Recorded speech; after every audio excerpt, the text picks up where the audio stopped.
And we have to stop demanding a ceasefire. We have to start demanding real change. We have to demand an end to the apartheid state. Mm-hmm. Even the calls to end the genocide are too general. We need to demand Mm-hmm. sanctions now. We need to demand an end to diplomatic relations now. We need to demand a no-fly zone now.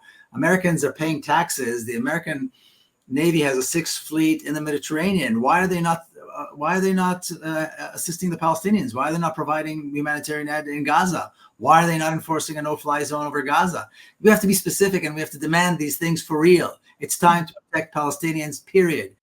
The current iteration of this struggle is drawing a lot of other states into the conflict, including Yemen, Lebanon, Iran, the US and their allies, and of course, South Africa, who is taking their charge of genocide against Israel to the International Court of Justice today, actually, this week. So how do you foresee this case unfolding? And do you believe or do you fear that a broader regional conflict might break out in the near future? No, I don't see this. I don't think anybody realistically think there's going to be an all-out war. I think what is happening, what the Houthis are doing in terms of the blockade is perhaps one of the more responsible reactions to this genocide. That's really what all countries around the world need to be. There need to be sanctions and boycotts and an end of all trade and all diplomatic relations with Israel. Mm-hmm. And so I think what they're doing is perhaps, like I said, them and the South Africans and the other countries that have joined the South African petition. And this is part of, I think, the long-term accomplishments of what the Palestinian fighters did on October the 7th. You know, I mean, they I don't know that they even imagined that they would be able to do what they did, mm-hmm. which is get Israel to the ICJ. I mean, this is huge. This is unprecedented. Mm-hmm. And also they completely, paralyze the state of Israel. The entire political system in Israel is in complete disarray. There are no official, statements from the government. People don't know what to do. People are still hiding and scared, walking around with guns. Palestinians, of course, are living in worse terror than they've been living up to that point. Mm-hmm. Palestinian citizens of Israel are horrified. Nobody's texting. Nobody's even writing messages to each other. They're afraid. Nobody's stepping out of their homes and going to work, and so. But I think. I think the Lebanese, the Hezbollah, made it clear that they're not interested in all-out war. And really, Israel, over the decades, neutralized any potential threat by either normalization agreements or destruction. So the people whoever agreed to normalize, who didn't agree to normalize, ended up like Libya and Iraq and Syria, destroyed. So Israel kind of took care of that. So there's really no military threat anywhere. And Israel has the upper hand when it comes to the military hardware. So if the Hezbollah did start, or the Lebanese did decide to go into an all-out war, they would see their country destroyed once again by the Israeli Air Force, and that goes for any of the other parties in the region. Now, what happens politically with the Palestinians is up to us. Mm-hmm. This is an opportunity. We have a huge opportunity right now. We can end it now. Mm-hmm. End the suffering of Palestinians, end the oppression, end the apartheid state now. Mm-hmm. Demand guarantees for the safety and security of Palestinians. Demand, as much aid as Palestinians need to recover and rebuild, and call for free and fair elections for one person, one vote from the river to the sea right now. Demand that, and that needs to be demanded. And I think Palestinians have shown such incredible sacrifice mm-hmm. and incredible courage. They deserve this. It's time. It's time. What is the world waiting for? Mm-hmm. Now, enormous public support for the Palestinians now. Mm-hmm. We don't see that translated into the halls of power, and we don't see that translated. I mean, we see very little, and we don't see that in the press. And we as consumers of the press, and we as constituents, need to demand the politicians mm-hmm.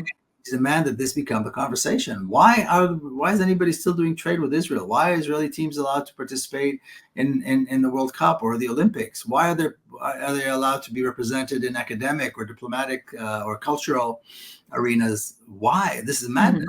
Mm-hmm. Mm-hmm. So hopefully the hearings in The Hague are going to open up this conversation more than it's ever been done before. Mm-hmm. this is an opportunity that we either seize, and by we I mean anybody who has a conscience, people of conscience around the world, by demanding our elected or unelected government officials and the media and everybody else act to save Palestinians and end the suffering and the killing of Palestinians once and for all and for good. Yes. Yeah, no, absolutely. Yeah, I mean, I'm hopeful, I guess, with what's going on at The Hague right now and how many other countries have joined South Africa. I think this is huge. I heard that they had a good day today and that their arguments were quite, powerful and hard to, hard to refute. But I do think that this is showing the divide between the political class and average people, especially in the West, where I think in the U.S., a majority of people actually support a ceasefire and, more measures being taken, but that's not reflected at all in the way that their representatives are showing up. And it's the same thing in Canada. And so you're right. We need to be doing a lot more, but I think it also shows maybe the paucity of our democratic process when a majority of people support something and it's still not at all reflected in the way that our representatives are acting. Right? It's disheartening, but I do think that the time is now. I guess along those lines, in all of your time as a pro-Palestinian activist, I'm wondering, do you see this moment as a turning point in terms of public opinion and pressure being put on the U.S. and the Western powers to stop their support for Israeli occupation? I guess, in Israel as well, a lot of people are turning against Netanyahu and his government. Do you see this as a turning point, in this struggle? Well, there's certainly potential for this to be a turning point. But if we seize this moment and make it happen, is up to us. Right. We are the ones that have to, fill that gap between the public opinion and like I said, the political class. We are the ones who have to do this. They're not going to do the right thing unless they're forced to do it, with some exceptions. South Africa and, I'm a minister in Spain and a minister in Belgium and, individuals here and there. We have to push that forward. We have to make it clear to our elected officials, and by the way, I think to the mainstream, corporate media, can't take it anymore. You support Israel, you're out of office. Don't say you believe in no tolerance for racism and then you support Israel. That's not acceptable. That is nonsense. That cannot be accepted anymore at all. Period. You support Israel, you're out. We're not going to vote for you. And there are large parts of the population, certainly here in the U.S., the Muslim communities, the Arab communities, the Black American communities, who all understand this. You know what I mean? We need to make that push. We need to provide to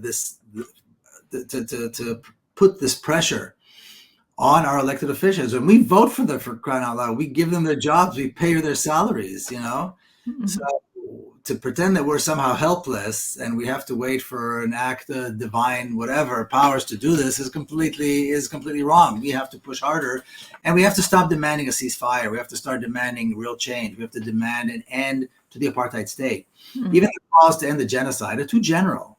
We need to demand sanctions now. We need to demand an end to diplomatic relations now. We need to demand a no-fly zone now. Americans are paying taxes. The American Navy has a sixth fleet in the Mediterranean. Why are they not assisting the Palestinians? Why are they not providing humanitarian aid in Gaza? Why are they not enforcing a no-fly zone over Gaza? We have to be specific, and we have to demand these things for real. It's time to protect Palestinians, period. It's time to stop looking away when Palestinians are being murdered and massacred and talking about all this nonsense that Israel is saying happened or didn't happen on October the 7th. We know what is taking place. We know what happens to children when the one-ton bomb falls on their home. That needs to be the conversation, and that needs to stop. And when that stops, the other violence will stop too. Like violence, you need to end the source of the violence, which is the oppression and the genocide that Israel has been practicing for 75 years, 76 years. So we need to grab this thing and we need to run with it, or nothing's going to change. Now, Netanyahu, I think he's perfectly safe. I don't think there's any. People have never liked him. His mother liked him. I mean, he's a hateful, despicable human being, megalomaniac, and all he cares about is making sure his ass is in the prime minister's chair. That's all he cares about, and he'll do anything and everything, and he's very good at it, and nobody can compete with him. So I don't think his seat is in any danger, and I don't think he's going anywhere anytime soon. And he's got no opposition either. There's not like if there were elections tomorrow, Israelis could vote for something else. There is no opposition. Everybody agrees. There's the complete consensus with these atrocities. So it's not like there's an opposition. So do we care if it's this general or that general sitting in the chair? And I believe Netanyahu is the only one who has the political kind of ability to be prime minister. So I don't think he's going anywhere. And so, and which is fine by me. I mean, I don't think it matters one way or the other. I'd be fine if he was the one to stand up and dismantle apartheid, just like de Klerk stood up and dismantled apartheid in South Africa. You know, it doesn't matter which one of them does it, as long as it's done, you know, quickly. Yes, absolutely. Yeah. So, I mean, my next question was whether you think you'd see a post-Zionist world in your lifetime, but I think you already answered that it's really up to us right now. And I think especially in the US and in the Western powers, because I mean, we're the ones who have been, you know, supporting this, funding it, arming Israel, and, you know, blocking all of the UN moves to even, you know, create a ceasefire. So yes, absolutely. I completely agree. And I think that's why I am energized right now, because I think there have been a lot of wins, a lot of mobilizations, and BDS wins as well. I mean, you know, Puma and different corporations are saying that it's not necessarily the boycotts that led them to divest, but I think it helped, right? And so, so I think that the level of activism that I'm seeing around this is extremely heightened, and the wins are, you know, encouraging. And I guess, as you said, there's not really going to be a turning point within Israel. It's going to be needs to be a lot of pressure coming from outside and the people who are funding it.